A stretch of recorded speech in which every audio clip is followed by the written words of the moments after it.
अम्मा बाद सभिनी तारीफ़नि जे लाइक़ रब ज़ुल जलाल आहे जेको पूरी कायनात जो अकेलो ख़ालिक ऐं मालिक आहे, जंहिंजो न कोई साथी न हमसर न जंहिंजो वरी कोई मिसाल आहे। ऐं बेशुमार दुरूद सलाम हुजनि उन पाक हस्तीअ ते जेके रब्बुल आलमीन रहमतुल लिल आलमीन बनाए मोकिलियो आहे। मुंहिंजा अज़ीज़ दोस्तो, जीअं असां अॻु में ॿुधाए चुका आहियूं, अॼोको जेको प्रोग्राम आहे उहो सीरत नबी सल्लल्लाहु अलैहि वसल्लम ते आहे। छो त जेकॾहिं असांखे पंहिंजे प्यारे पैगंबर अलैहिस्सलातु वस्सलाम जी सीरत, उनजी ज़िंदगी जी असांखे ख़बर पइजी वञे न, यकीन कयो त असांजे लाइ ही दुनिया बि राहत वारी ज़िंदगी थी वेंदी ऐं आख़िरत वारी ज़िंदगी त हूअं ई राहत वारी आहे। पर हिन दुनिया में छो त अल्लाह ताला जो वाइदो आहे मुसलमान मोमिननि सां त मां तव्हांखे ज़रूरु आज़माईंदुसि। ही दुनिया आज़माइश जी जॻह आहे, ही दुनिया आख़िरत जी पोखी जी जॻह आहे। जंहिंखे जेतिरो पोखणो आहे हिन दुनिया में पोखे वठे। जीअं अक्सर असां पंहिंजी ज़िंदगी में चवंदा आहियूं न त पोखीअ जी मुद निकिरी वई, पोइ जेकॾहिं पोखींदे न तॾहिं उहा पोख ओहिड़ो फ़ाइदो न ॾींदी। सो हर शइ जी हिकिड़ी मुद हूंदी आहे। सो नेकिन जे लाइ अल्लाह ताला ही हिकिड़ी ज़िंदगी खे असांखे ॾिनी आहे। ही बार बार असांखे ज़िंदगियूं न मिलंदियूं। ऐं पोइ अल्लाह ताला मूं ते तव्हां ते वॾा अहसान कया, करम कया, जो असांखे पंहिंजे आख़िरी पैगंबर सैयदना मुहम्मदुर रसूलुल्लाह सल्लल्लाहु अलैहि वसल्लम जो उम्मती बनायो आहे। क़ुरान मजीद में अल्लाह साईं फरमाए थो, सुम्म लतुसअलुन्न यौमइज़िन अनिन नईम। क़यामत जे ॾिहाड़े तव्हां खां हर नेमत जी पुछा थींदी। हिकु हिकु नेमत जेका अल्लाह साईं तव्हांखे ॾिनी आहे या मूंखे ॾिनी आहे न, इन जी अल्लाह साईं पुछा कंदो। एतिरे क़दुरु जो हदीस में अचे थो त अल्लाह ताला पंहिंजे बान्हे खां इहो बि पुछा कंदो, ए मुंहिंजा प्यारा बान्हा, छा मूं तोखे थधा पाणी न पियारिया हुया? ही थधो पाणी बि ही अल्लाह जी नेमत आहे। सो अल्लाह इहो बि पुछा कंदो त मूं तोखे थधा पाणी पियारिया, तो उनजो शुक्र छा अदा कयो? मुंहिंजा अज़ीज़ दोस्तो, ही जेको असांजो सॼो जिस्म आहे, हिकु हिकु शइ नेमत आहे। अखियूं नेमत आहिनि, पर इन्हनि जो क़दुरु वञी अंधनि खां पुछा कयो। असांखे आहिनि न, क़दुरु कोन्हे। ही ॾंद नेमत आहे, पर क़दुरु उन्हनि खां पुछा कयो जिन्हनि जा जवानी में ई कंहिं बीमारी जे करे ज़ाया थी आहे। ही हथ, ही पेर, ही नेमतूं आहिनि। हिननि जो क़दुरु उन्हनि खां पुछा कयो जिन्हनि वटि इहे हथ पेर कोन्हनि। माउ पीउ नेमत आहिनि, उन्हनि जो क़दुरु कंहिं यतीम खां वञी पुछा कयो। ही जेके आज़ाद फिज़ा में घुमूं पिया, बेखौफ़ थी घुमूं पिया, इहा बि हिकिड़ी नेमत आहे। हिन जो क़दुरु वञी उन्हनि खां पुछा कयो जिन्हनि जूं ज़िंदगियूं दुश्मननि में, झेड़नि झगड़नि में या जेलनि में गुज़री वई आहे। उन्हनि खां पुछा कयो ही जेको असां सुकून सां घुमूं फिरूं पिया, इहा नेमत छा आहे? सो अल्लाह साईं क़यामत जे ॾिहाड़े हिकु हिकु नेमत जी पुछा कंदो। अॼु असां बेक़दर आहियूं, असां चऊं था रब छा ॾिनो आहे? कुझु कोन्हे। कहिड़ी ॻाल्हि आहे जेको मूं वटि ऐं तव्हां वटि न आहे?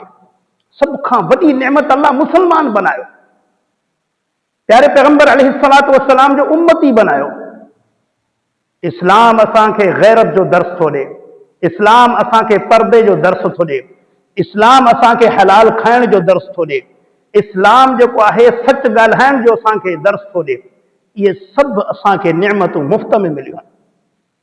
तव्हां थोरो अॼु सोशल मीडिया जो दौर आहे, ॾिसो न, खोड़ सारा जेके गैर मुस्लिम आहिनि, उहे अधु में रखाई पोइ क़ुर खे पढ़ियूं, हदीस खे पढ़ियूं, रोअंदा था वतन त असां पंहिंजी ज़िंदगीअ लाइ किथे विञाइजे।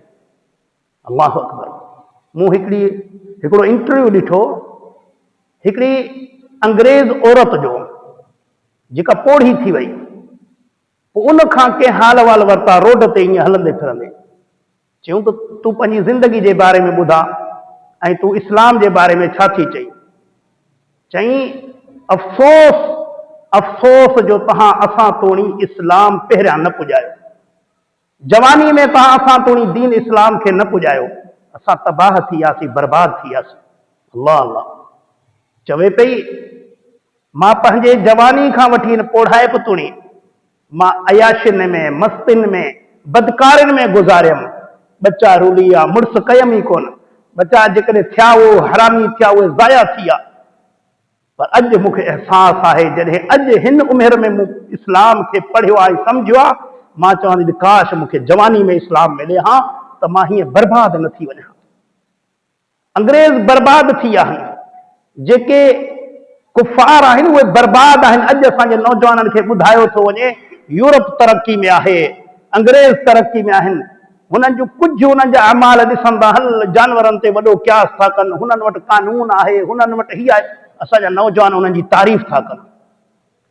उन्हनि वटि सभु कुझु भली हुजे, पर सभ खां पहिरियां उन्हनि वटि ईमान कोन्हे को। उनखां बाद में उन्हनि वटि इख़लाक़ियात कोन्हे को। इख़लाक़ियात हिकिड़ो वॾो जेको आहे अज़ीम नेमत आहे इंसान जे लाइ। नबी करीम सल्लल्लाहु अलैहि वसल्लम फरमायो क़यामत जे ॾिहाड़े सभ खां वधीक मुंहिंजे वेझो उहो हूंदो जंहिंजा इख़लाक़ भला हूंदा। इख़लाक़ को मामूली शइ आहे छा? ही जेके बि शान मिलिया आहिनि इख़लाक़ जे करे त मिलिया आहिनि। ॾिसो नबी करीम सल्लल्लाहु अलैहि वसल्लम जा ॿिया रिश्तेदार कोन हा छा? अबू लहब बि रिश्तेदार हो न, चाचो हो, पर उनजा इख़लाक़ भला कोन हा त क़ुर्आन में उन ते लानत आहे, तब्बत यदा अबी लहब वतब। पर नबी करीम सल्लल्लाहु अलैहि वसल्लम जे सोट सैयदना अली रज़ियल्लाहु ताला खे शान मिलियो आहे इख़लाक़ जे करे मिलियो आहे। बुनियाद आहे ईमान खां पोइ इख़लाक़। जेकॾहिं इख़लाक़ कोन्हे त उहो मुस्लमान बि कोन्हे, उनजो हाल कोन्हे को, उनजो इस्लाम कमज़ोर आहे, उनजो ईमान कमज़ोर आहे। इस्लाम असांखे इख़लाक़ियात जो दर्स थो ॾे। सो ख़ुशनसीब आहियूं असां जो मूंखे तव्हांखे माउ जे पेट में, उहो माउ जे हंज में पेट मां निकिरण सां ई असांखे इस्लाम मुफ़्त में फ्री फंड में मिलियो आहे। जीअं ॿुधायो त अंग्रेज़ अधु ज़िंदगी विञाए पोइ इस्लाम जेॾी महिल पढ़ियऊं, ॿुधियऊं, सम्झनि त रोअंदा था वञनि। ऐं अॼु अफ़सोस जहिड़ी ॻाल्हि आहे त असांजे मुआशरे में असां इन शइ जो क़दुरु कोन कयो आहे। क़ुरान हदीस जो असां क़दुरु कोन कयो आहे त असांजा जेके नौजवान आहिनि न, अॼु यूनिवर्सिटियुनि में वञो, कॉलेजनि में वञो, उन्हनि खे यानी टके जा माण्हू, जाहिल माण्हू, मुल्हिद, बेदीन, उहे गुमराह कनि वेठा, उहे गुमराह कनि वेठा। क़ुरान मां का शइ खणी उन्हनि खे उबतो सुबतो सम्झाइण, को ॿी का शइ खणी अचनि, पोइ हीउ ॾिसो इस्लाम आहे, हीउ ॾिसो इस्लाम आहे। पर हुननि खे ख़बर ई कान्हे का न असांजे नौजवाननि खे त इस्लाम आहे छा। या असांजे मुआशरे में कुझु नाले जे मुसलमाननि जा अमल ॾेखारे, कुझु ॾाढ़ियुनि वारनि जा अमल ॾेखारे, हीउ ॾिसो मुल्लो, हीउ ॾिसो मौलवी, हीउ छा पियो करे। ॿिए हवाले सभु मौलवी सिर्फ़ु इहे पिया कनि छा? हा, मौलवी जी त ख़बर तो वटि कॾहिं कॾहिं ईंदी हूंदी, पर पंहिंजे उन्हनि अबनि ॾाॾनि जे यूरोप खे त ॾिस, उते त बदकारियूं रोडनि ते थियनि पियूं, बुराइयूं बुछड़ायूं रोडनि ते थियनि पियूं। उते तव्हांखे ॾिसण में कोन थो अचे। शराब पीअनि पिया, नशो कनि पिया, ज़ुल्म कनि पिया।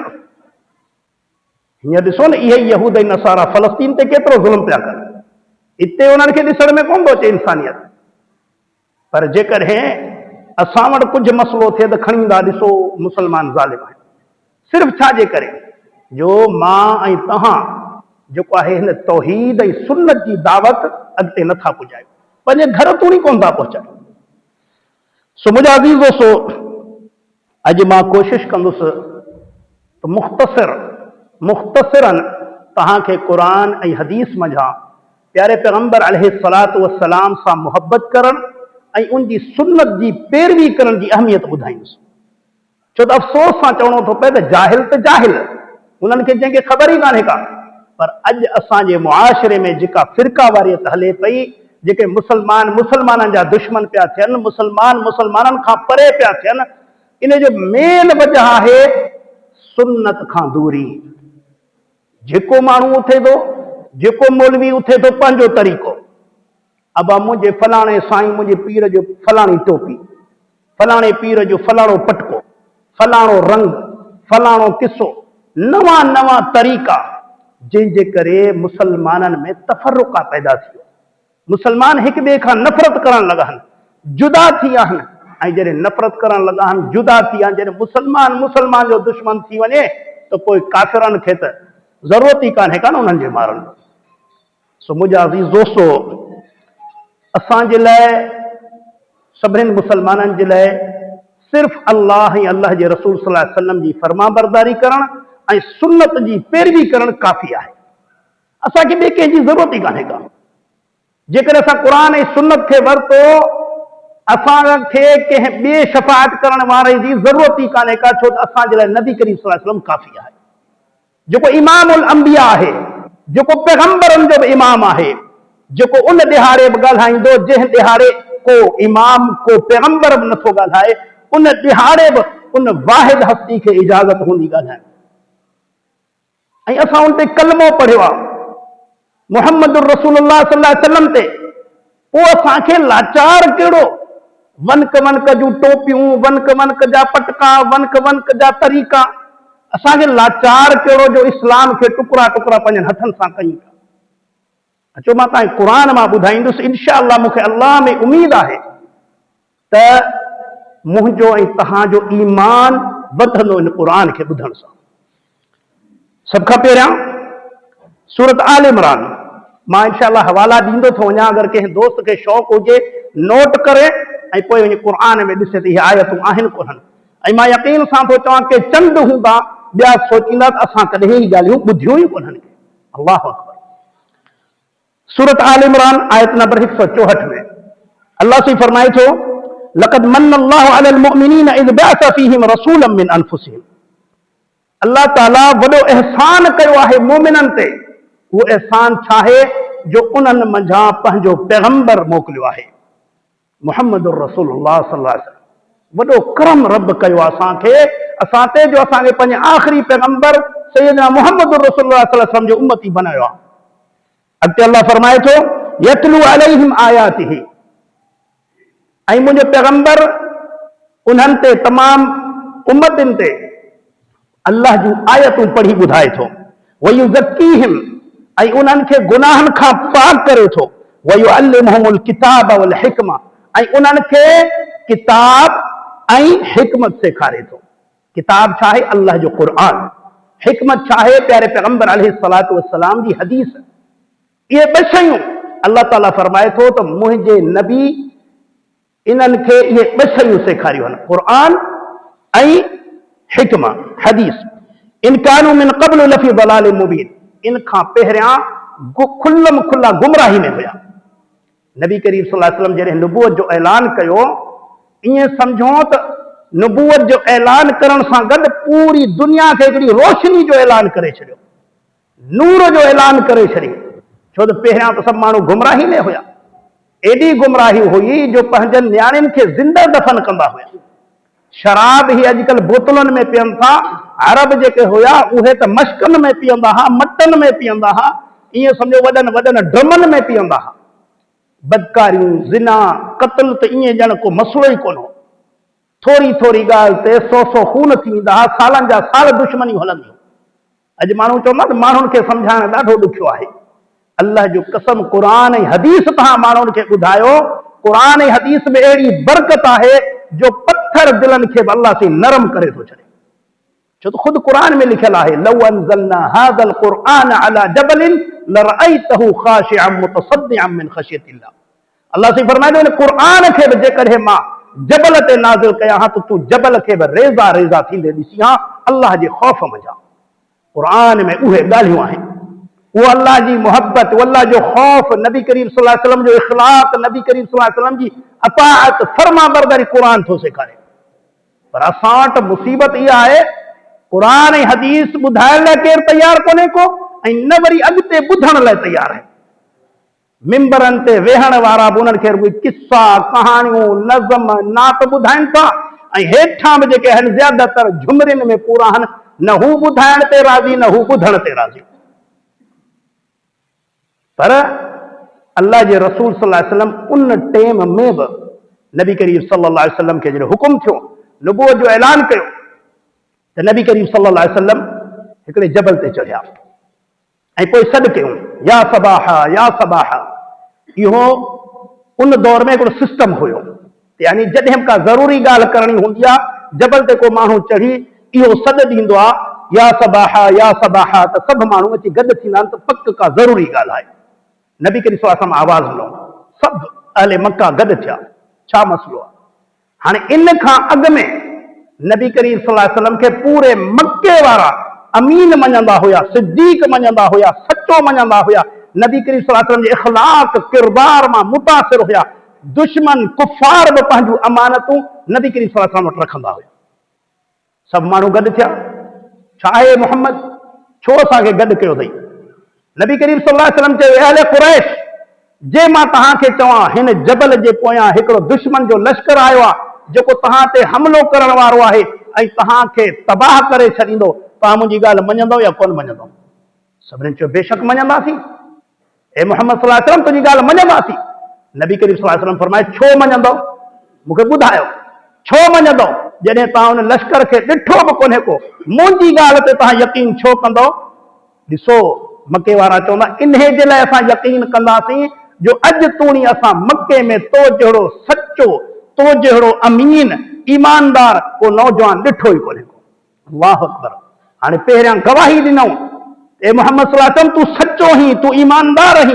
नबी करीम सल्लल्लाहु अलैहि वसल्लम फरमायो, पोइ मां तव्हांखे चवां थो, क़ूलू ला इलाहा इल्लल्लाह, पोइ इन ॻाल्हि जी गवाही ॾियो, अल्लाह खां सवाइ ॿियो केर बि इबादत जे लाइक़ न आहे।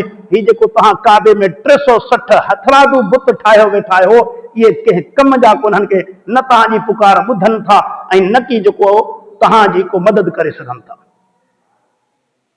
तुफ़्लिहून, तव्हां कामयाब थींदो जॾहिं ला इलाहा इल्लल्लाह चवंदो। तमलिकून अल अरब वल अजम, तव्हां अरब ऐं अजम ते बादशाहत कंदो।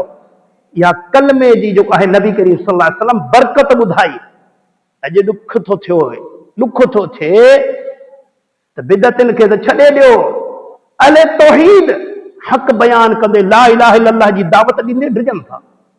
यार फशरी थींदी, रिश्ता ख़त्म थींदा, मसला थींदा, कारोबारी माण्हू आहियूं साईं, छा कयूं, कारोबार आहे साईं, छा कयूं, ॿाहिरि दुश्मन थींदा। मूंखे ॿुधायो, नबी करीम सल्लल्लाहु अलैहि वसल्लम खां वधीक को सचो आहे? नबी करीम सल्लल्लाहु अलैहि वसल्लम फरमाए थो, ला इलाहा इल्लल्लाह ते क़ाइम रहो, तव्हांखे अल्लाह ताला बादशाही ॾेई छॾींदो। कलमे खां हटी कहिड़ी ज़िंदगी आहे? छा नबी करीम सल्लल्लाहु अलैहि वसल्लम रिश्तेदारियूं कोन छॾियूं? नबी करीम सल्लल्लाहु अलैहि वसल्लम जा चाचा दुश्मन कोन थिया? छा मके वारा दुश्मन कोन थिया?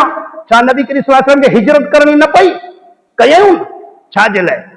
दीन जे लाइ न, तौहीद जे लाइ न, या ॿियो को मसलो हो? नबी करीम सल्लल्लाहु अलैहि वसल्लम खे अमीन बि मञनि पिया, सिद्दीक बि मञनि पिया।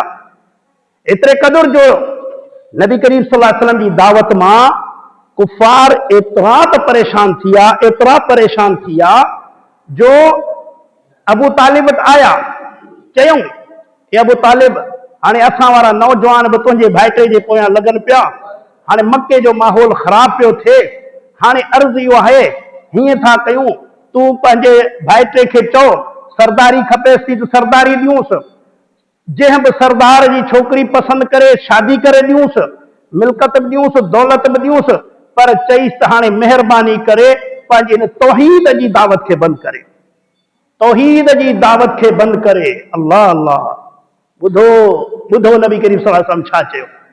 अबू तालिब आयो, ए भाइटिया, मां हाणे कमज़ोर थी वियो आहियां, मां हिन अरब जे सरदारनि सां मुक़ाबिलो नथो करे सघां, तंहिं करे मां तोखे नसीहत थो कयां, ते भाइटिया तूं पंहिंजी इबादत कर, तूं पंहिंजे अल्लाह जी इबादत कर, पर ॿियनि खे ॿुधाइण छॾे ॾे, ॿियनि खे न ॿुधा, ला इलाहा इल्लल्लाह जी दावत न ॾे, ही ज़ालिम आहिनि, ही तोखे नुक़सान ॾींदा, ही तोखे मारींदा, मां बि हींअर पोढ़ो थी वियो आहियां, थी सघे मां तुंहिंजो दिफ़ा न करे सघां। अल्लाह अल्लाह, नबी करीम सल्लल्लाहु अलैहि वसल्लम खे ॿुधो। नबी करीम सल्लल्लाहु अलैहि वसल्लम फरमायो, चाचा अल्लाह जो कसम, इहे मुशरिक, इहे मके वारा मुंहिंजे हिकिड़े हथ ते चंड लाहे ॾियनि, ॿिए हथ ते सिज लाहे ॾियनि, इहो नामुमकिन कमु करे ॾेखारीनि, तॾहिं बि मां तौहीद जी दावत खां पोइ ते न हटंदुसि। इहो चई नबी करीम सल्लल्लाहु अलैहि वसल्लम जूं अखियूं भरिजी आयूं। उन भरियल अखियुनि खे ॾिसी अबू तालिब चयो, ए मु भाइटा छिके रख कम खे, मुशरिकन खे मां पाण ई मोहनींदुसि। अल्लाह अकबर। अबू तालिब जी मोहब्बत हुई नबी करीम सल्लल्लाहु अलैहि वसल्लम सां, उनखे ताती, उनखे पालियो, छो त नबी करीम सल्लल्लाहु अलैहि वसल्लम यतीम हो नंढपिण में, ताती त चई हिकिड़े हथ में सिज लाहे ॾियनि, ॿिए हथ में चंड लाहे ॾियनि, नामुमकिन कम करे ॾियनि, तॾहिं बि मां दावत ला इलाहा इल्लल्लाह खां न मुड़ंदुसि। इहो केरु हो? इहो मुंहिंजो ऐं तव्हांजो पैगंबर अलैहि सलातो वसलाम। अकेलो, यतीम, न भाउ न पीउ, केर बि कोन को। चाचा हुया, शुरू में कुछ चाचा दुश्मन थिया, बाद में उन्होंने इस्लाम कबूल कयो। कुछ चाचा तो उहे कुफर ते मरी विया, अबू जहल जड़ा इस्लाम ही कबूल कोन कयूं। चाचा नबी करीम सल्लल्लाहु अलैहि वसल्लम खे अबू लहब जेको हुयो पत्थर हणे पियो बाज़ारनि में, ऐं नबी करीम सल्लल्लाहु अलैहि वसल्लम बाज़ारनि में दावत पियो ॾे, ऐं माण्हू चवनि पिया, इहो अबू लहब चए पियो मुंहिंजो भाइटो नाउज़ बिल्लाह चरियो थी वियो आहे, हिन जी ॻाल्हि न ॿुधो। किथे आयो तव्हां? हुबदार जी दावा करणु सवलो आहे। नबी करीम सल्लल्लाहु अलैहि वसल्लम रिश्तेदारियूं कोन छॾियूं, मक्को कोन छॾियो, हिजरत कोन कयूं। एतिरे क़दुर जो हिजरत कयूं त 3 ॾींहं गारे सोर में सैयदना अबू बकर सिद्दीक रज़ी अल्लाह ताला अन्हु सां रहिया, छो त दुश्मन हुया, डिजन कंहिंखां कोन पिया, पर ही अल्लाह जे तरफ़ां हुकुम हो, हिकमत हुई। सैयदना अबू बकर सिद्दीक रज़ी अल्लाह ताला अन्हु फरमाइनि था त जॾहिं गार खां निकितासीं, उठ ते मां ऐं मुंहिंजो हबीब अलैहि सलातो वसलाम अॻिते वञूं पिया, त पोइ ते हिकिड़ो माण्हू अचे पियो। अल्लाह अल्लाह। पोइ ते हिकिड़ो माण्हू अचे पियो। मां सैयदना अबू बकर सिद्दीक रज़ी अल्लाह ताला फरमाईंदा, मां ख़ौफ़ मंझां हेॾे होॾे निहारींदो पियो हलां, मतां को दुश्मन अचे, मोहम्मद सल्लल्लाहु अलैहि वसल्लम खे, मुंहिंजे हबीब खे को तकलीफ़ न ॾिए। पंहिंजो ख़ौफ़ त अबू बकर खे बि कोन हो, पर नबी करीम सल्लल्लाहु अलैहि वसल्लम जे करे हेॾे होॾे ॾिसां पियो। पर अबू बकर सिद्दीक फरमाए थो त नबी करीम सल्लल्लाहु अलैहि वसल्लम अल्लाह जे ज़िक्र में मशगूल आहे, न हेॾे ॾिसनि पिया न होॾे ॾिसनि पिया, कंहिंजी परवाह ई कोन्हे, डिजन कोन पिया कंहिंखां, पर हिकमतूं हुयूं। हीउ मुंहिंजे लाइ तव्हांजे लाइ सबक़ु हुयो त हेतिरनि तकलीफ़नि जे बावजूद बि हिजरत करणु ऐं वञणु, न की मिल्कत न की दौलत, हथे ख़ाली मदीने विया आहिनि। ऐं पोइ उते अंसार सहाबी जहिड़ा हुबदार मिलिया आहिनि, मूं जहिड़ा तव्हां जहिड़ा न, जेको कारोबार ई कोन था छॾे सघनि, जेके मिट माइट नथा छॾे सघनि, जिन्हनि खे पंहिंजे वॾेर पाई पंहिंजे सरदारी जो ख़ौफ़ आहे। अल्लाह अल्लाह। जॾहिं नबी करीम सल्लल्लाहु अलैहि वसल्लम हिजरत करे आया न मदीने, अंसारी आया, पोइ इस्लाम कबूल कयूं। या रसूल अल्लाह सल्लल्लाहु अलैहि वसल्लम असांजे लाइ हाणे ॿुधायो। नबी करीम सल्लल्लाहु अलैहि वसल्लम फरमाईंदा त जेके मके मां हिजरत करे अचनि था, कुफारनि जा मुशरिकनि जा सतायल अचनि था, ख़ाली हथे अचनि था, उन्हनि खे बसि पंहिंजो कयो। अंसार उन्हनि खे पंहिंजो कंदा हुआ। हुते हथे ख़ाली मुहाजिरीन ईंदा हुआ, मके वारा मदीने वारा उन्हनि खे चवंदा हुआ मिल्कत में अधु वठो, असांजे घर में अधु वठो, असांजा भाइ रहो, गॾिजी रहंदासीं। इहे मुहबतूं, इहे जज़्बा, इहो आहे इस्लाम। असां हाणे किथे आहे इस्लाम? असां त इस्लाम खे दीन तमाशो बनायो, किथे आहे कुर्बानी ॾियण वारो आहे केरु? तौहीद वारा त मके जे मुशरिकनि खां बि कोन डिॼंदा हुआ, जेके ज़ालिम हूंदा हुआ। अॼु असां पंहिंजनि सोटनि मासतनि खां डिॼूं पिया। ऐं अफ़सोस जहिड़ी ॻाल्हि आहे, खोड़ सारा अहिड़ा माण्हू आहिनि जिन्हनि जा वीचारा माउ पीउ मरी विया, न तौहीद जी ख़बर न कलमे जी ख़बर, तॾहिं बि उन्हनि खे न ॿुधायूं। छा मोह ॾेखारींदा हीअ औलाद? क़यामत जे ॾियारे रब खे कहिड़ो मोह ॾेखारींदा त असां पंहिंजे माउ पीउ खे जहन्नम जी बाहि खां न बचाए सघियासीं, उन्हनि खे तौहीद न ॿुधाए सघियासीं।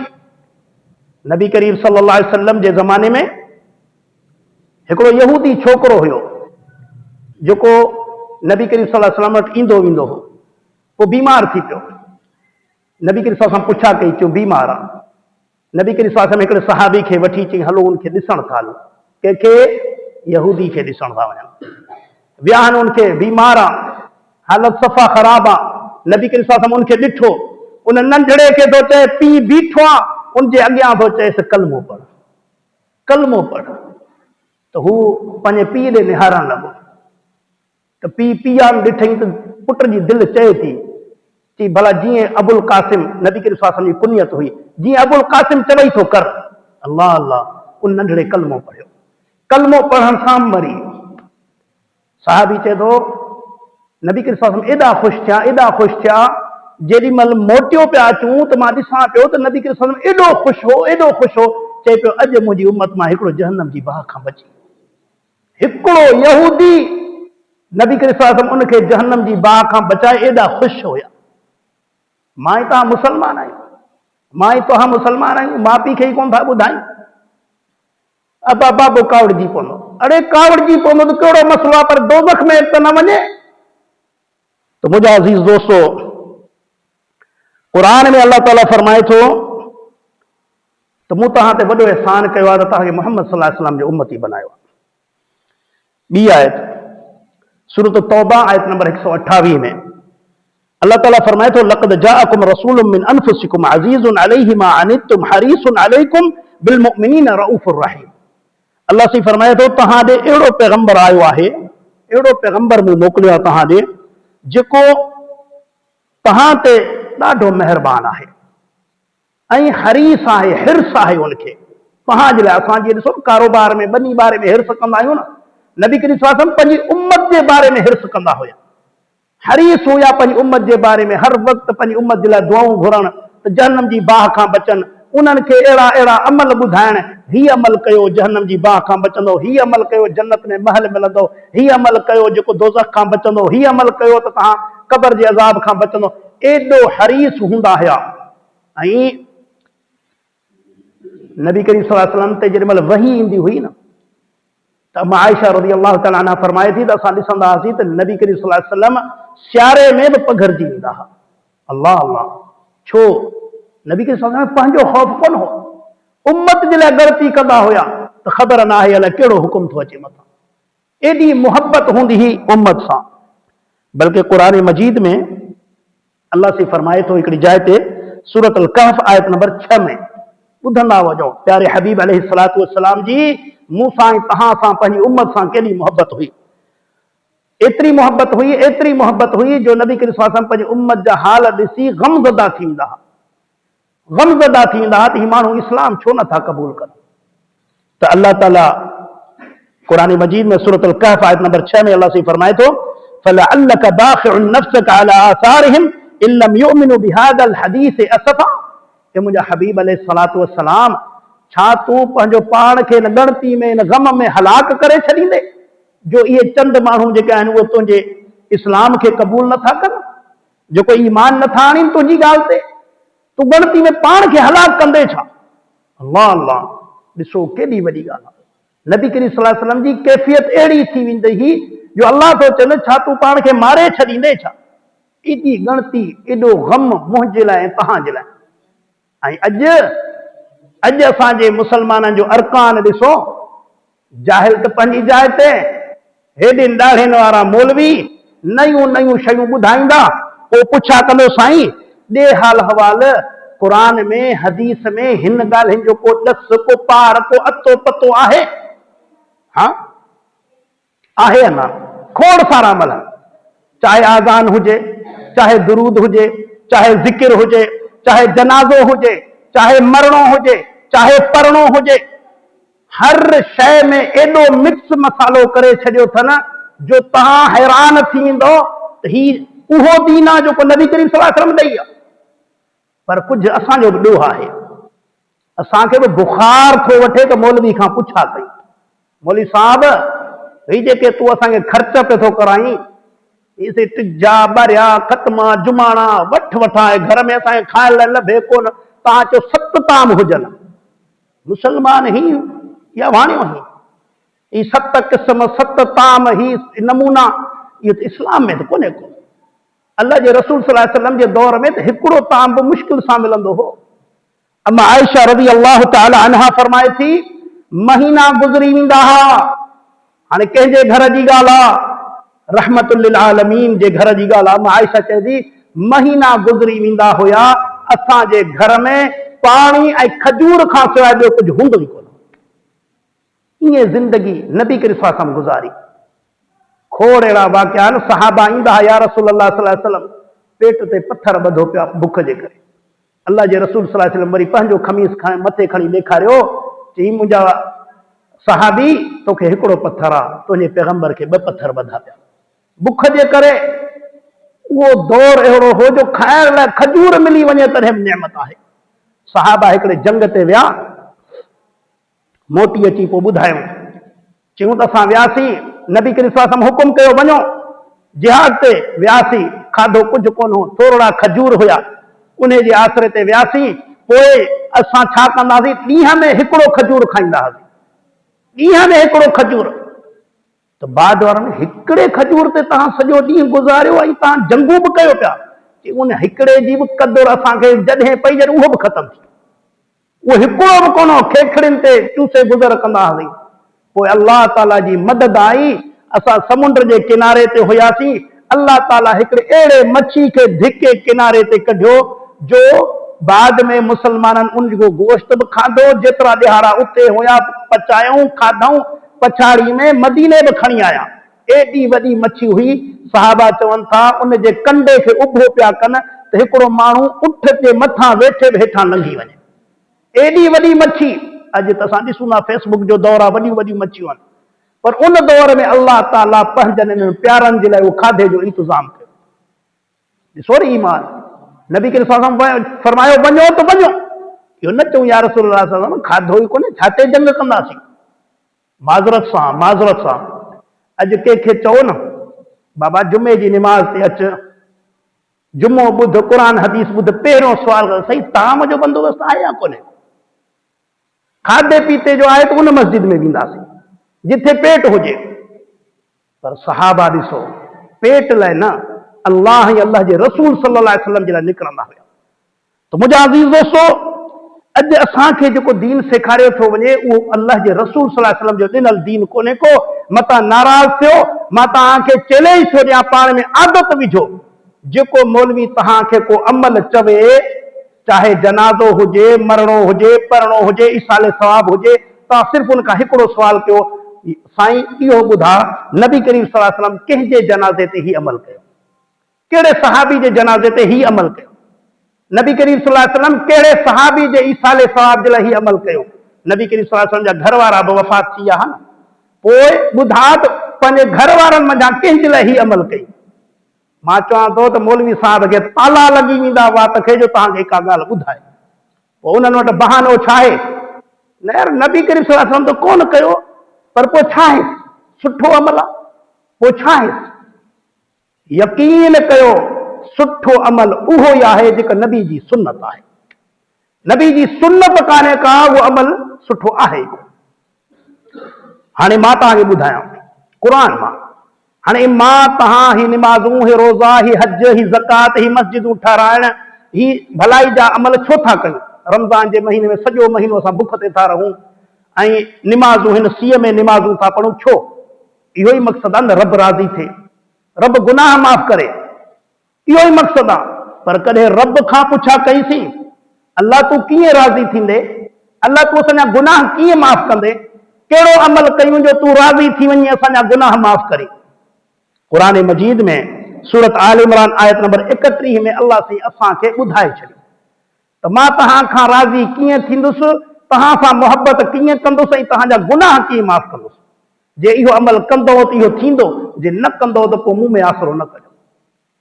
सूरत आल इमरान आयत नंबर 31 में अल्लाह से फरमाए थो, कुल इन कुंतुम तुहिब्बून अल्लाह, ए मुंहिंजा प्यारा हबीब अलैहिस्सलातु वस्सलाम, तूं माण्हुनि खां पुछा कर, उन्हनि खे ॿुधा जेकॾहिं तव्हां अल्लाह सां मोहबत कयो था, फत्तबिऊनी, पोइ मूं मुहम्मद रसूलुल्लाह सल्लल्लाहु अलैहि वसल्लम जी पैरवी कयो, मुंहिंजी पैरवी कयो। जेकॾहिं तव्हां वाकई अल्लाह सां मोहबत था कयो, मुंहिंजी पैरवी कंदो, पोइ छा थींदो, युहिब्बुकुमुल्लाह, पोइ अल्लाह तव्हां सां मोहबत कंदो, वयग़फिर लकुम दुनूबकुम, ऐं तव्हांजा गुनाह बि मिटाए छॾींदो, वल्लाहु गफूरुर रहीम, ऐं बेशक अल्लाह ताला बख़्शणहार महिरबान आहे। हाणे अल्लाह ताला असांखे हिकिड़ो क़ाइदो ॿुधाए छॾियो, हिकिड़ो सॼो उसूल ॿुधाए छॾियो, जे रब सां मोहबत कयो था त रब सां मोहबत करण जी निशानी इहा आहे त उन जे प्यारे हबीब अलैहिस्सलातु वस्सलाम जी पैरवी करण, पोइ रब मोहबत कंदो ऐं रब गुनाह मिटाईंदो। हाणे घणा माण्हू एॾी दलेरी करे आहिनि, चवंदा छा आहे, असां चवंदा पोइ अल्लाह ताला पैगंबर मोकिलिया छा आहे। जेकॾहिं हर कंहिंखे पंहिंजी मर्ज़ी हलाइणी हुई, हर को पंहिंजे नमूने सां अज़ान ॾे, हर को पंहिंजे नमूने सां निमाज़ पढ़े, हर को पंहिंजे नमूने सां वुज़ू करे, पोइ मूंखे ॿुधायो त पोइ अल्लाह पैगंबर मोकिलिया छो आहिनि।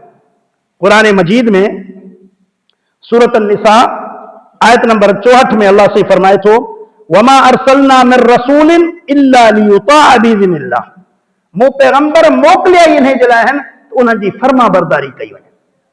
जेकॾहिं नबी करीम सल्लल्लाहु अलैहि वसल्लम जी फर्मा बरदारी कान्हे का, पोइ कहिड़ो फ़ाइदो? पोइ ही देगूं लाहण जूं, ही बिरयानियूं, ही शरबत, ही हलवा, ही मिठाइयूं, ही जुलूस, ही झंडियूं, ही नचण, ही कुॾण कहिड़े कम जो आहे? जे उन पैगंबर अलैहिस्सलातु वस्सलाम जो चवण ई न आहे वठणो, त पोइ फ़ाइदो कहिड़ो? नबी करीम सल्लल्लाहु अलैहि वसल्लम असांखे ॾेखारियो आज़ान हीअं ॾियूं, असां न असां हीअं कोन ॾींदासीं, असां हीअं ॾींदासीं। नबी करीम सल्लल्लाहु अलैहि वसल्लम असांखे सेखारियो वुज़ू हीअं कयो, असां चवंदा ईअं न, असां हीअं कंदासीं। नबी करीम सल्लल्लाहु अलैहि वसल्लम सेखारियो निमाज़ हीअं पढ़ो, असां चवंदा न, असां हीअं कंदासीं। अल्लाह जे रसूल सल्लल्लाहु अलैहि वसल्लम फरमायो जनाज़ा हीअं कयो, निकाह हीअं कयो, हिकु हिकु अमल असांखे अल्लाह जे रसूल सल्लल्लाहु अलैहि वसल्लम सेखारियो आहे। बल्कि हदीसनि में अचे थो त मुनाफ़िक़नि हिकिड़े चकर अची हिकिड़े सहाबी खे चयूं त ॾियो हवाल, भला तव्हां एतिरा वियल आहियो छा जो तव्हांजो हबीब अलैहिस्सलातु वस्सलाम तव्हांखे हर अमल सेखारे थो, जेको अमल हीअं कयो हीअं कयो हीअं कयो, तव्हांखे एतिरी बि ख़बर कान्हे का छा? अल्लाह अल्लाह। हाणे ॿुधो सहाबी जो जवाबु। सहाबी चए थो असांखे नाज़ आहे पंहिंजे हबीब अलैहिस्सलातु वस्सलाम ते, तूं त ॿिया तरीक़ा थो चईं, असांखे त नबी करीम सल्लल्लाहु अलैहि वसल्लम खाइण पीअण हंगण मुटण तहारत करण सेखारियो आहे। हिकु हिकु शइ नबी करीम सल्लल्लाहु अलैहि वसल्लम सेखारियो आहे।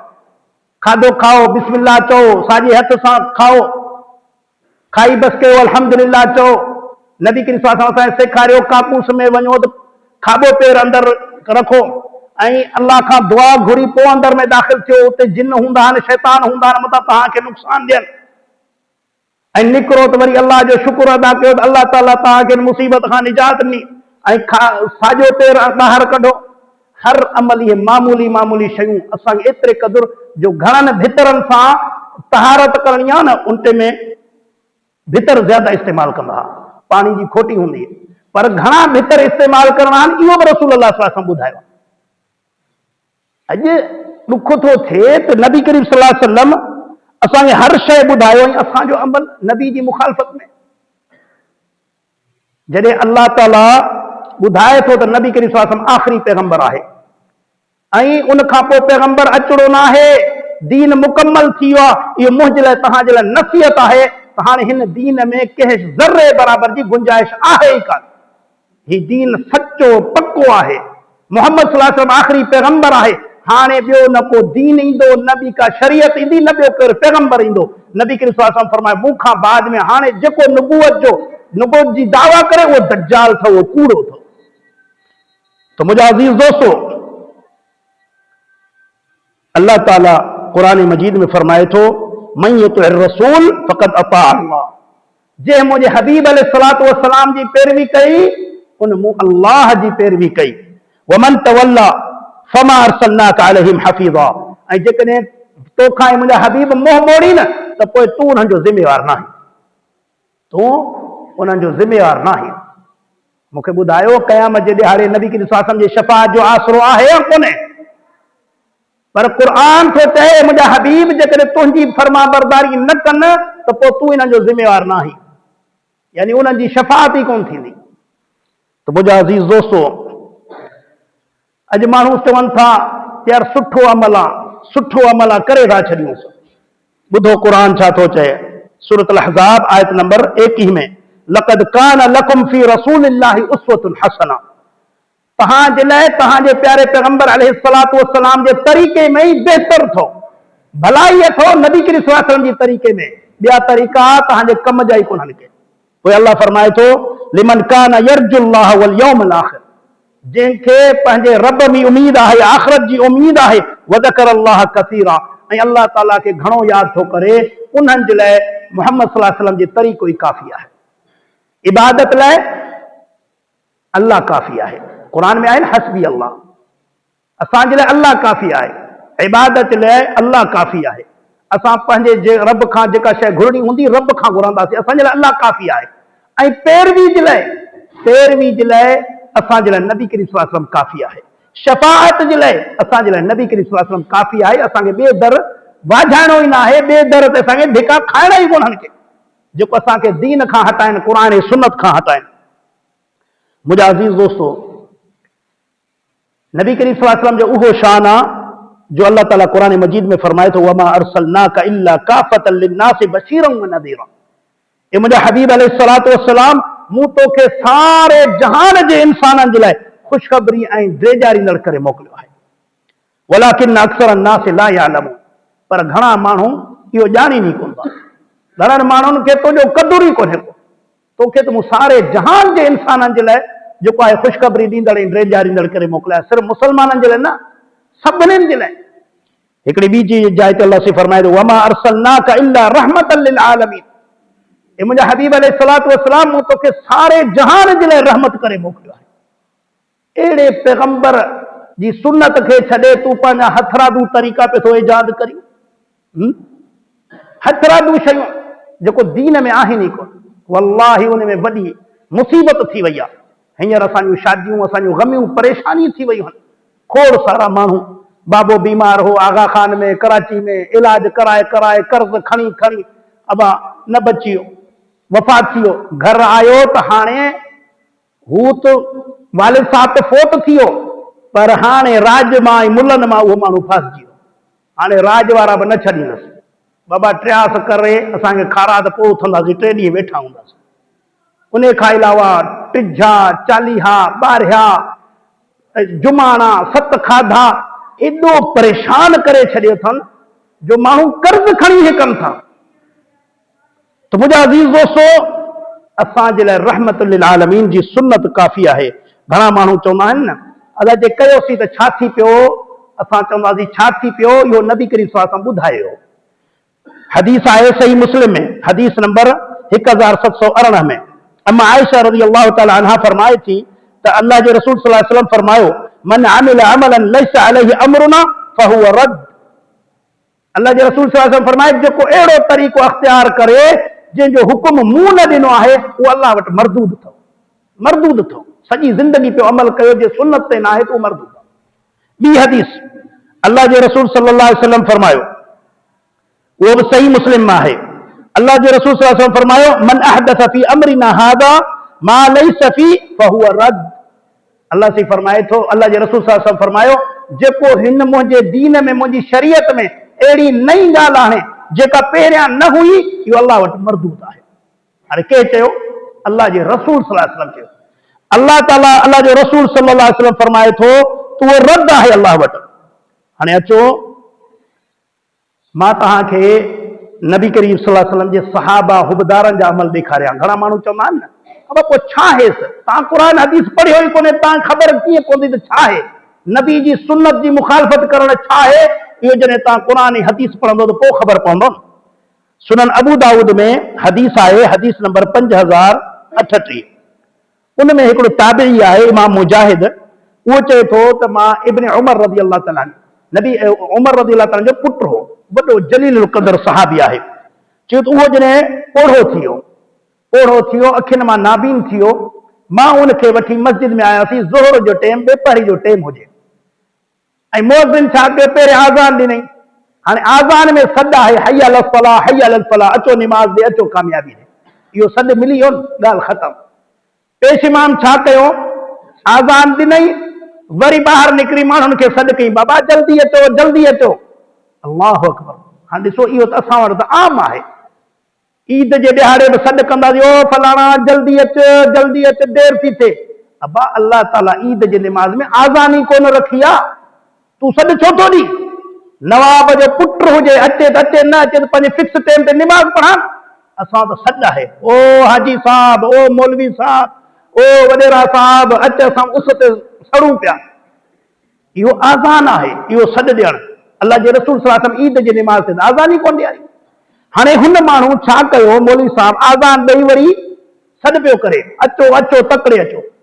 इब्न उमर रज़ियल्लाहु तआला ॿुधी इहा ॻाल्हि, ॿुधी इमाम मुजाहिद खे चई, मूंखे कढे हितां, मूंखे वठी हल, ही बिदत आहे, मां हिन मस्जिद में निमाज़ ई न पढ़ंदुसि। अल्लाहु अकबर। ॾिसो नबी जी सुन्नत जी मोहब्बत केतिरी हुई सहाबा में। अॼु असांखे चवनि था न, तव्हां यार हरू गुरु ज़िद था कयो, हरू गुरु जेको आहे तव्हां सख़्ती था कयो। सहाबा ॾिसो, सिर्फ सॾु कई कि जॾहिं आज़ान अची वई ॻाल्हि ख़तम न, तूं हाणे इकामत ॾे, इकामत में वरी सॾु आहे हय अल सलाह हय अल फलाह कद क़ामती सलाह कद क़ामती सलाह, ॻाल्हि ख़तम, छो तो सॾु करी। सैयदना इब्न उमर मस्जिद छॾे विया, निमाज़ कोन पढ़ी।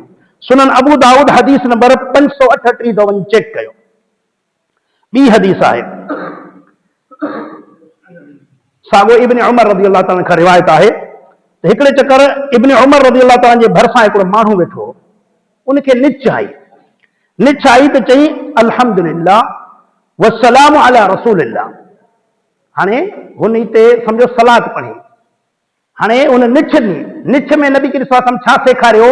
नबी करीम सल्लल्लाहु अलैहि वसल्लम सेखारियो जॾहिं बि कंहिं मुसलमान मोमिन खे निछ अचे त चवे अल्हम्दुलिल्लाह, ऐं जेको भरिसां वेठो हुजे उहो चवे यरहमकुल्लाह, वरी हू जवाब ॾेसि यहदीकुमुल्लाह व युस्लिह बालकुम। इहो हदीसनि में साबित आहे। हाणे हुन पंहिंजे तरफ़ां वधायो, चई अल्हम्दुलिल्लाह वस्सलामु अला रसूलिल्लाह। त इब्न उमर रज़ी अल्लाह तआला अन्हु ॾिसो केॾो सोणे अंदाज़ सां उनखे सम्झाए थो। उनखे चए थो पुट इहो मां बि पढ़ी सघां थो, मां बि जीअं तो पढ़ियो आहे मां पढ़ी सघां थो, पर मां न पढ़ंदुसि, छो त अल्लाह जे रसूल सल्लल्लाहु अलैहि वसल्लम ईअं न सेखारियो आहे। अल्लाह जे रसूल असांखे सेखारियो आहे निछ में अल्हम्दुलिल्लाह चओ, इते वस्सलामु अला रसूलिल्लाह कोन्हे को। हाणे केरु थो चए? सहाबी रसूल सल्लल्लाहु अलैहि वसल्लम आहे।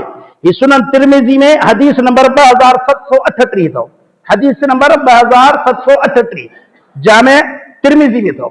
वञी ॾिसो, हाणे अॼु जे असां कंहिंखे चयो हल ही नबी खे कोन थो मञे, अबा ही असांखे हिते दुरूद पढ़णु कोन थो ॾे। अरे बाबा दुरूद जी बि जाइ आहे, हर शइ असांखे अल्लाह जे रसूल सल्लल्लाहु अलैहि वसल्लम सेखारी आहे, जीअं रसूल सेखारी उहे कंदे त कामयाब थींदे, न त कोन थींदे।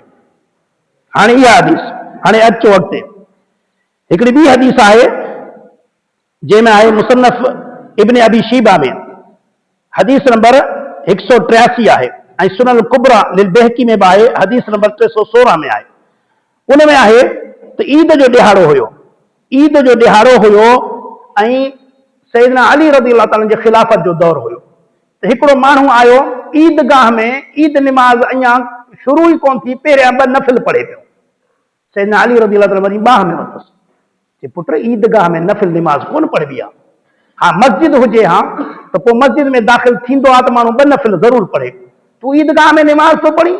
ईदगाह में अल्लाह जे रसूल सल्लल्लाहु अलैहि वसल्लम निमाज़ कोन पढ़ी आहे, सिर्फ़ ईद निमाज़ थींदी आहे। त जेॾी महिल हुनखे वरितई, हुन चयो ए अली तूं मूंखे अल्लाह जी निमाज़ खां रोकी थो। अॼु बि माण्हुनि खे चऊं था न तव्हां असांखे सलात खां रोकियो था, असांखे हिन अमल खां रोकियो था। अरे अल्लाह जा बाना, असां तव्हांखे उहो जवाबु ॾींदासीं जेको सैयदना अली हुनखे जवाबु ॾिनो।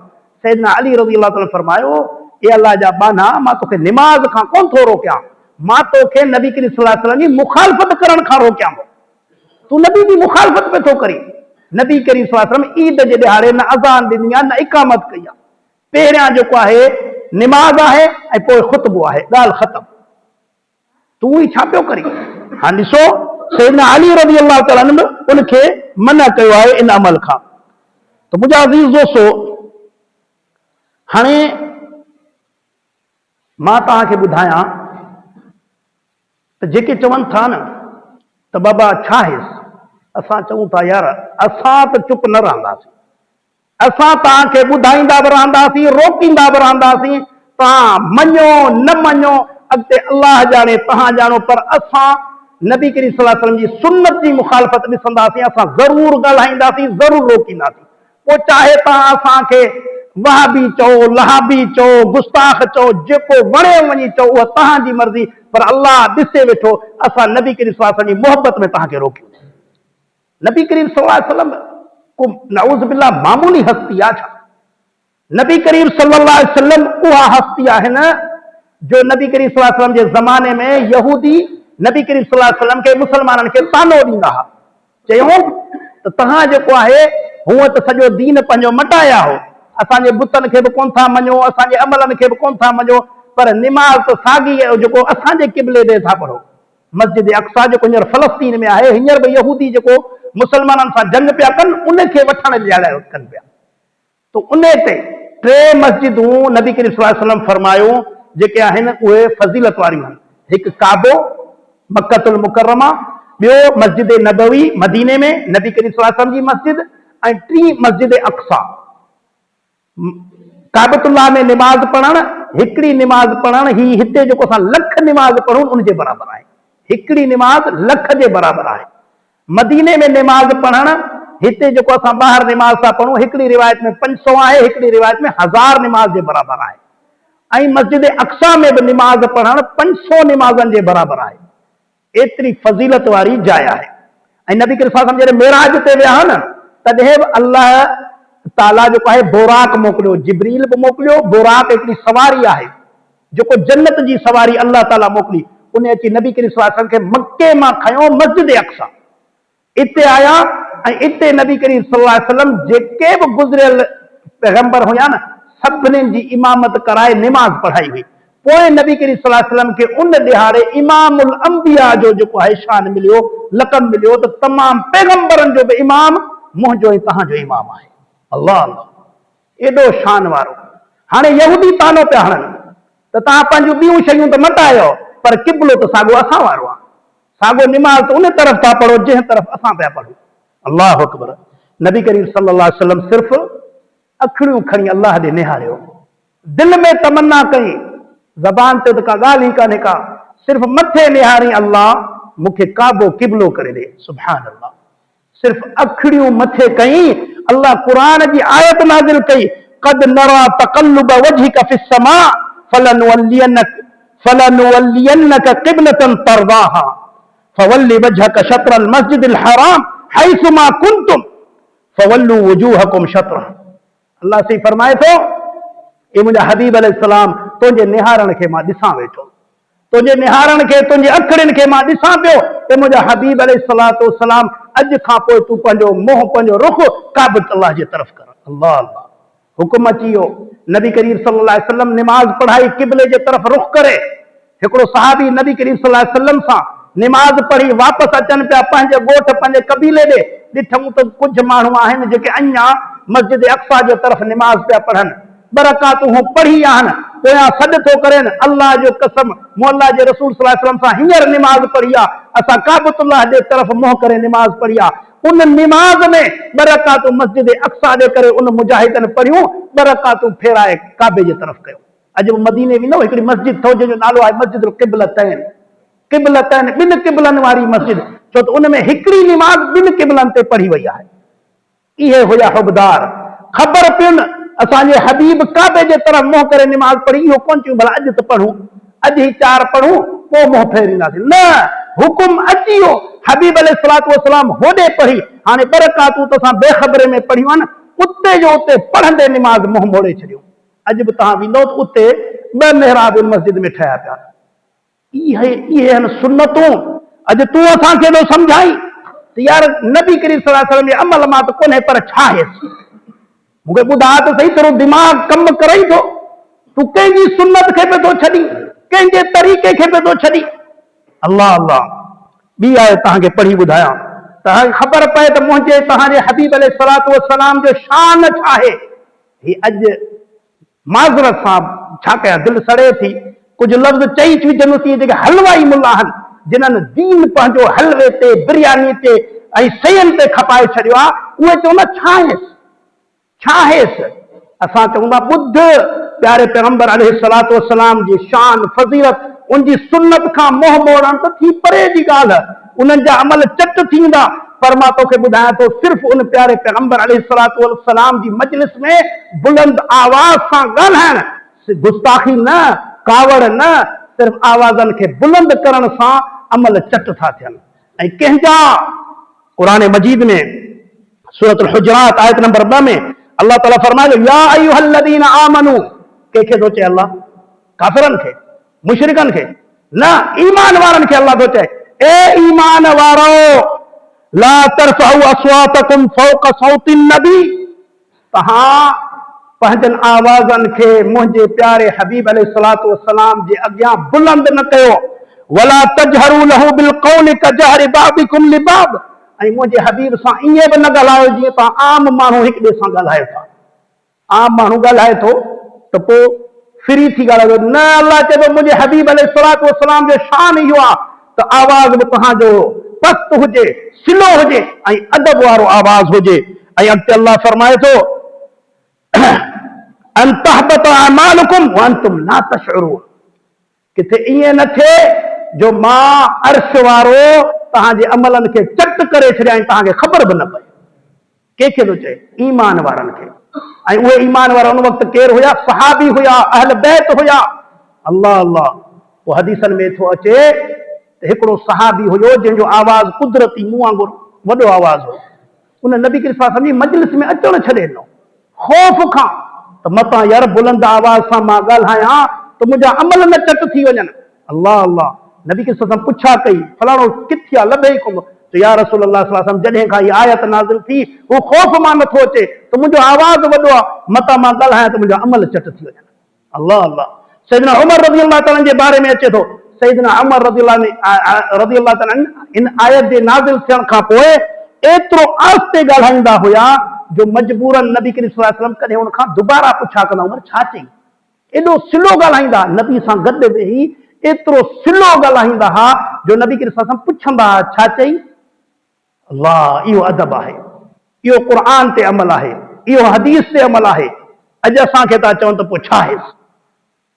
रुॻी आवाज़ बुलंद करण सां मोमिननि जा अमल चट थियण जो अल्लाह क़ुर में ॿुधायो आहे त मुंहिंजी ऐं तव्हांजी औकात छा आहे जो असां नबी जी सुन्नत खे छॾे पंहिंजा अमल शुरू कयूं। सो सम्झो, ही जेको बि हींअर झेड़ो हले थो न, ही तव्हांखे मौलवी रुॻी धोखो ॾियो था। फलाणो नबी खे नथो मञे, फलाणो अहल बैत खे नथो मञे, फलाणो अल्लाह जे वलियुनि खे नथो मञे। असां चऊं था कूड़नि ते अल्लाह जी लानत हुजे। कूड़ जेको अल्लाह जे रसूल खे न मञे मुसलमान छा जो आहे? जेको सहाबा अहल बैत खे न मञे उहो अल्लाह जो, जेको उहो मुसलमान छा जो आहे? जेको अल्लाह जे वलियुनि खे न मञे उहो मुसलमान छा जो आहे? असुल जंग झेड़ो आहे अमल ते, जंग झेड़ो आहे तौहीद ऐं सुन्नत ते। हक़ वारा चवनि था अल्लाह वहदहू ला शरीक लहू आहे, उन सां शरीक कंहिंखे न कयो। हत्ता कि नबी करीम सल्लल्लाहु अलैहि वसल्लम फरमायो आहे, सही बुखारी जी हदीस आहे, अल्लाह जे रसूल सल्लल्लाहु अलैहि वसल्लम फरमायो, ईअं मूंखे ईअं न वधाइजो जीअं ईसा आहिनि, ईसा पुट मरियम खे वधायूं। मां अल्लाह जो बानो ऐं पैगंबर आहियां, मूंखे अल्लाह जो बानो ऐं पैगंबर चओ। ईसाइन बि ईसा अलैहिस्सलाम जी मोहब्बत में वधी आहे न, पोइ छा चयूं? ईसा पुट अल्लाह जो, नाउज़ बिल्लाह चवनि था न। सो इहो शिरक आहे, इन खां बचो। अहिड़े तरीक़े सां नबी जी सुन्नत जेका आहे मुंहिंजे लाइ तव्हांजे लाइ काफ़ी आहे। नबी जी सुन्नत खां मोह जेको मोड़ींदो उनजो को अमल अल्लाह वटि क़बूल ई कोन्हे, चाहे आज़ान हुजे, चाहे निमाज़ हुजे, चाहे जनाज़ो हुजे, चाहे ईसाले सवाब हुजे, चाहे कुझु बि हुजे। झेड़ो इन ते आहे त असां नबी जी सुन्नत जी मुखालफ़त करणु कोन ॾींदासीं। यार चवनि था तव्हांखे मोकल आहे, असां माण्हुनि खे इहो चई पाण ॾे नाड़ो कराईंदासीं त इहे गुस्ताख़ अथव, इहे नबी खे नथा मञनि, असां माण्हुनि खे ड्रेजारींदासीं, माण्हू तव्हां ॾे ईंदा ई कोन। पर रब्बुल आलमीन असांजे लाइ सोशल मीडिया हिकिड़ो तोहफ़ो मोकिलियो आहे, जेको नथा अचनि उहे बि घर वेठे ॿुधनि था। अॼु माण्हुनि जा मीटर खुली विया, माण्हुनि खे ख़बर पइजी वई त हक़ छा आहे, ना हक़ छा आहे। सो अल्लाह खां दुआ था कयूं, अल्लाह ताला मूंखे तव्हांखे क़ुर ऐं सुन्नत ते अमल करण जी तौफ़ीक़ अता फरमाए, तौहीद ऐं सुन्नत ते हलण जी तौफ़ीक़ अता फरमाए। असांजी ज़िंदगी बि तौहीद ऐं सुन्नत ते हुजे, असांजी मौत बि तौहीद ऐं सुन्नत ते हुजे। अल्लाह साईं असांखे कुफ़ुर खां, शिरक खां, बिदअतनि खां अल्लाह साईं असांखे महफ़ूज़ फरमाए। जेसीं तुंहिंजी ज़िंदगी आहे प्यारे पैगंबर अलैहिस्सलातु वस्सलाम जी ताबेदारी में हुजे, मौत बि अचे त नबी करीम सल्लल्लाहु अलैहि वसल्लम जी ताबेदारी में अचे। क़ुर में आयत आहे सूरत निसा में आयत नंबर 69 में अल्लाह से फरमाए थो, जंहिं अल्लाह ऐं अल्लाह जे रसूल सल्लल्लाहु अलैहि वसल्लम जी फर्मा बरदारी कई क़यामत जे ॾिहाड़े उहे पैगंबरनि सां हूंदा, उहे सिद्दीक़नि सां हूंदा, उहे सहाबा ऐं अहल बैत सां हूंदा, उहे अल्लाह जे वलियुनि सां गॾु हूंदा। हाणे सोचो, पैगंबर, सहाबा, अहल बैत, अल्लाह जा वली किथे हूंदा? जन्नतुल फिरदौस में हूंदा। सो जिन्हनि अल्लाह ऐं अल्लाह जे रसूल जी फर्मा बरदारी कई उन्हनि जे लाइ जन्नतनि जा वाइदा आहिनि, ऐं जिन्हनि मोह मोड़ियो अल्लाह ताला फरमाए थो पोइ तूं उन्हनि जो ज़िम्मेवार न आहीं, मां ॼाणा हू ॼाणे। सो अल्लाह ताला खां दुआ था कयूं, अल्लाह ताला मूंखे तव्हांखे सभिनीनि मुस्लमाननि खे क़ुर ऐं सुन्नत ते अमल करण जी तौफ़ीक़ अता फरमाए। वाखिरु दावाना